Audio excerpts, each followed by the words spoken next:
আসসালামু আলাইকুম। Welcome to my channel. আশা করি সবাই ভালো আছেন।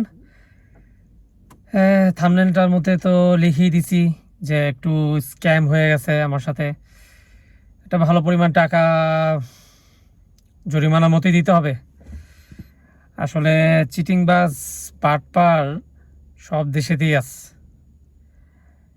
আপনার আমেরিকা বলেন, ইউরোপ কান্ট্রি বলেন, আর এশিয়ার কান্ট্রি বলেন, সব দেশেতেই বাটপাড়ির নতুন নতুন বিভিন্ন বিভিন্ন ধরন থাকে। আমার সাথে যে জিনিসটা হয়েছে সেটা আসলে একটা কোম্পানির মাধ্যমে হয়েছে। আমি একটা লং টাইম আমি একটা কোম্পানির সাথে কাজ করতাম। সো কোম্পানিটার সাথে যখন কন্ট্যাক্টে আমরা যাই, সো তখন কন্ট্যাক্ট পেপার তো অনেক থাকে, অনেক পেজের কন্ট্যাক্ট পেপার, এত তো পড়া সম্ভব হয় না। আর আমার এই ভিডিওর মাধ্যমে আমি এটাও উপদেশ দিতে চাই যে যারাই যখন কোনো কোম্পানির সাথে কোনো লং টাইম কাজে কন্ট্যাক্টে যাবেন, দয়া করে প্লিজ কন্ট্যাক্টগুলি যদি নিজে নাও পড়ে শেষ করতে পারেন, যে কোনো পার্সোনাল লয়ার থাকলে তার মাধ্যমে অবশ্যই সলা পরামর্শ করে নেবেন। তাহলে আমার সাথে যে ঘটনাটা ঘটছে সেটা হয়তো ঘটবে না। ঘটনাটা হইতেছে যে আমরা যখন কাজ করি, আমরা একটা লং টাইম কাজ করার পরে কোম্পানিটা যখন কোভিড হয়, তখন কোম্পানিটা বলল আমাদেরকে যে কোম্পানি অফ হয়ে যাবে, সো অন্য কোম্পানির সাথে আমাদের কাজ করতে হবে। সেই কোম্পানিটা মানে অনেক লস হওয়ার কারণে, যেটাকে বলা হয় আর কি দেউলিয়া ঘোষণা করা, যে একদমই কোম্পানি আর্থিক অবস্থা খুব খারাপ। যাই হোক, এই সব কারণে কোম্পানিটা বন্ধ হয়ে যাবে দেখে আমাদের সাথে একটা কন্ট্রাক্ট ক্যান্সেল করার মতো একটা ডিল করলো। তো ডিলের ভিতরে এখানে ইউরোপে একটা নিয়ম হইতেছে যে আমরা লং টাইম যদি কাজ করি, আমাদের একটা সার্টেন অ্যামাউন্ট কোম্পানির কাছে জমা থাকে। তো সেই জমা টাকাটা আমরা যখন কাজ ছেড়ে দিই, সেই সময় আমাদেরকে ওই এক মুঠে দিয়ে দেওয়া হয়, আর না হলে 2-3 ভাগে দেওয়া হয়। এটা এখানকার আইন। সো আমরাও সেই সেই প্রত্যাশায় ওদের সাথে যখন ডিলে আসি, তখন আমাদের কিছু পেপার সাইন করানো হয়। সো স্ক্যামটা যেখানে হয় সেটা হইতেছে গিয়া যে ওই পেপারে যে সাইন করা হয়, তো ওই টাকার অ্যামাউন্টের ভিতরে নর্মালি নিয়ম থাকে যে সরকারি যে ট্যাক্সটা, সেই ট্যাক্সের টাকাটা কোম্পানিগুলি আলাদা দিয়ে দিবে। যখন আমাদের মান্থলি পে করে সেখানেও দেওয়ার নিয়ম। আর যে এক মুঠে আমরা টাকাটা পাই, আমাদের সঞ্চয়ের মতোই বলা চলে, সেই টাকাটার ট্যাক্সটা কিছু অংশ এটা কোম্পানি দিয়ে দিবে। আমাদের যেটা দেওয়ার সেটা আমাদের থেকে সরকার এক মুঠে নিয়ে নিবে। কিন্তু স্ক্যামটা হয়েছে যেখানে, যে আমাদের থেকে যখন ফাইলটা সাইন করানো হয়, সেখানে ওরা ওদের ভাগের যে টাকাটা, সেই টাকাটা ওরা পে করে নাই। সেটা পে না করে সেটা সামহাও ওরা আমাদের উপর কোনো মতে জিনিসটা সাইন করায় নিছে যে এই টাকাটা আমাদের ওই সঞ্চয়ের টাকা থেকে কেটে নেবে সরকার। এখন সরকার এখানে যখন কন্ট্রোল করে, 2021-এর ঘটনা এটা, 2021-এর এই জরিমানাটা আমার এই গত 1 মাস আগে আসছে, এই লেটার আসছে। 3 বছর পর তাদের গিয়ে আমাদের এই ট্যাক্সের টাকার এই ফলটা পাইছে। এখন কাকে দোষ দিব, যে এখানকার ফাইন্যান্সিয়াল যে সিস্টেম সেটাকে দোষ দিব, নাকি কোম্পানি তো ফল্ট আছেই। এখন সরকার যে কিভাবে কি করে এখানে, মানে খুবই ফ্রাস্ট্রেটেড।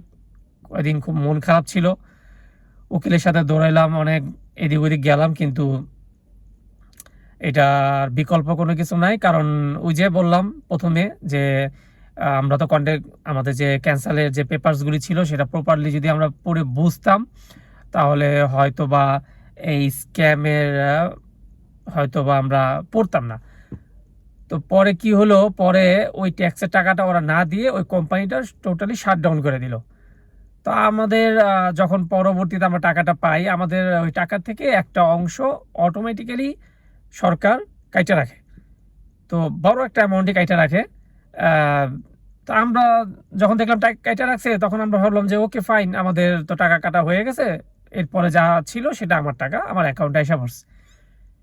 এখন এর পরে যখন আমরা প্রতি বছর এখানে আপনার এই ইনকাম ডিক্লারেশন দিতে হয় প্রতি বছর, এটা মোটামুটি হয়তো সব দেশই আছে। সো আমরা যখন এখানে প্রতি বছর ডিক্লারেশন দেই, আমি বিগত প্রত্যেক বছরই ডিক্লারেশন দেই, এটা বাধ্যতামূলক।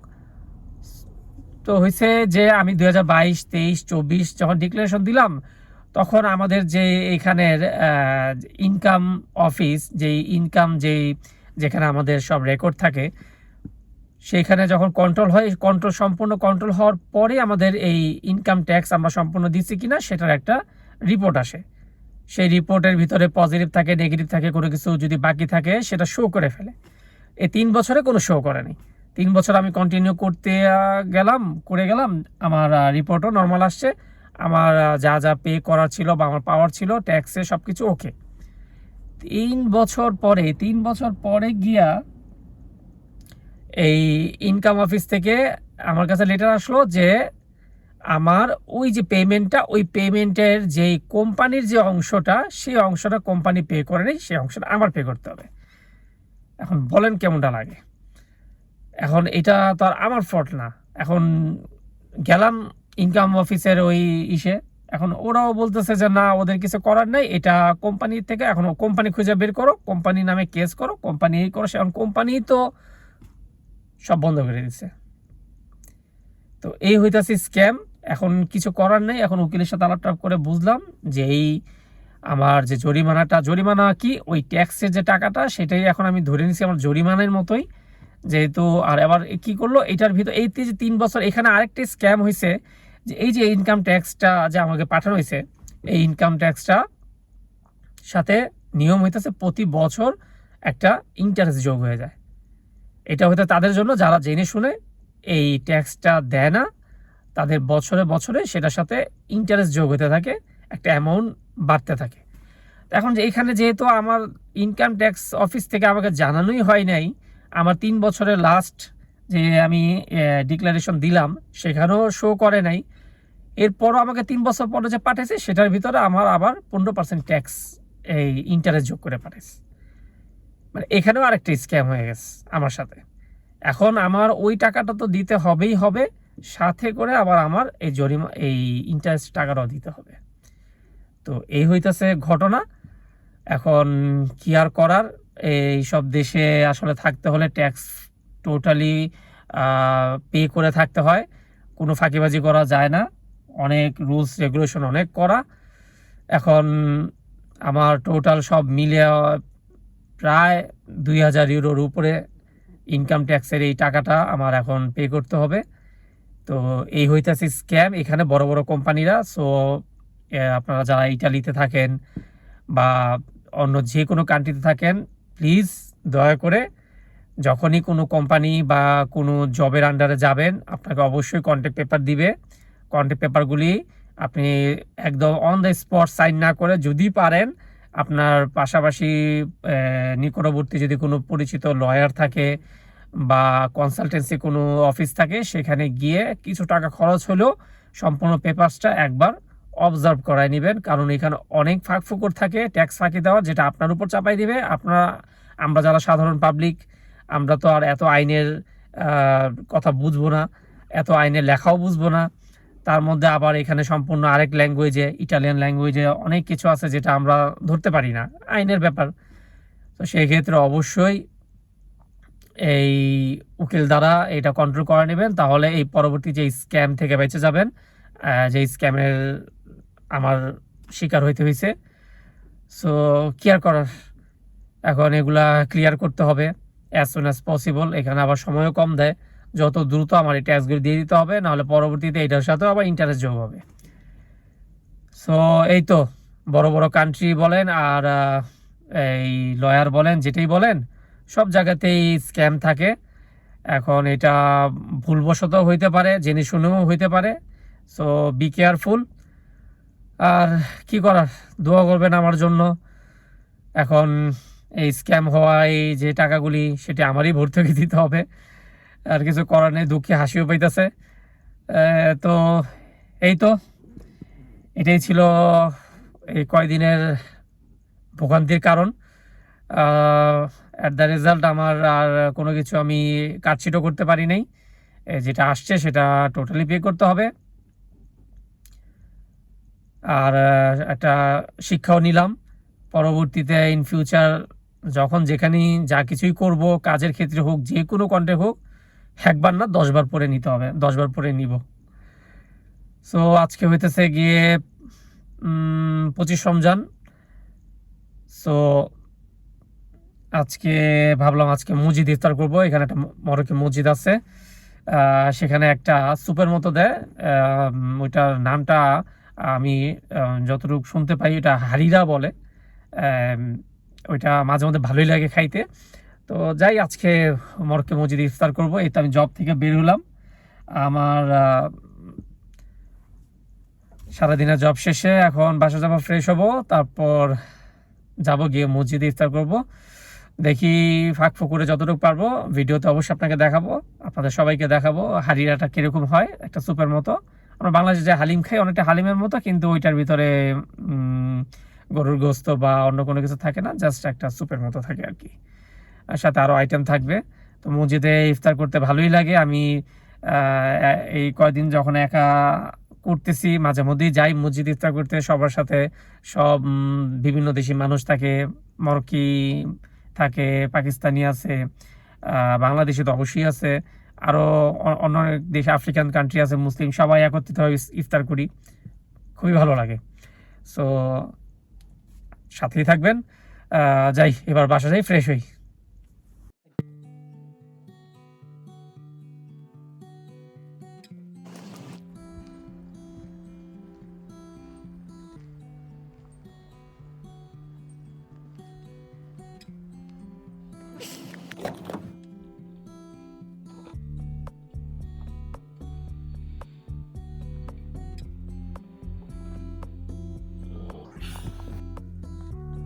বাইরে আবার গুড়ি গুড়ি বৃষ্টি শুরু হয়ে গেছে।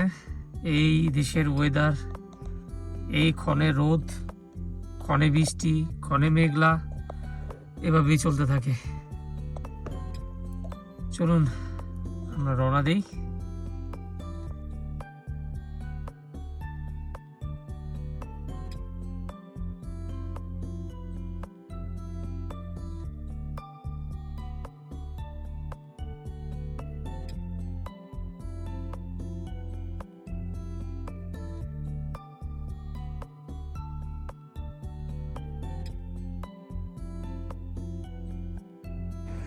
এই তো এসে পড়ছি মসজিদে।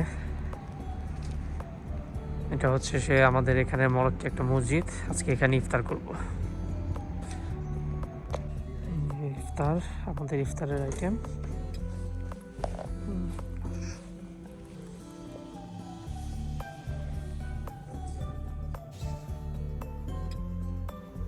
এখনো মসজিদে তেমন মানুষ আসে নাই, আস্তে আস্তে মানুষজন আসা শুরু হবে। এখন একদমই খালি বলা চলে। এই হচ্ছে সে হারিরা।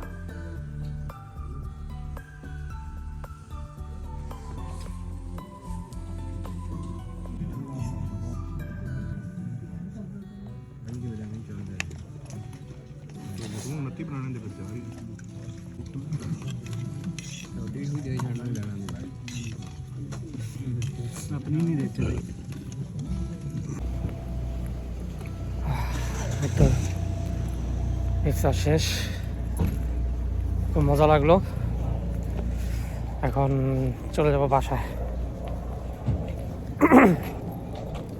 বাইরে মোটামুটি ঠান্ডাই।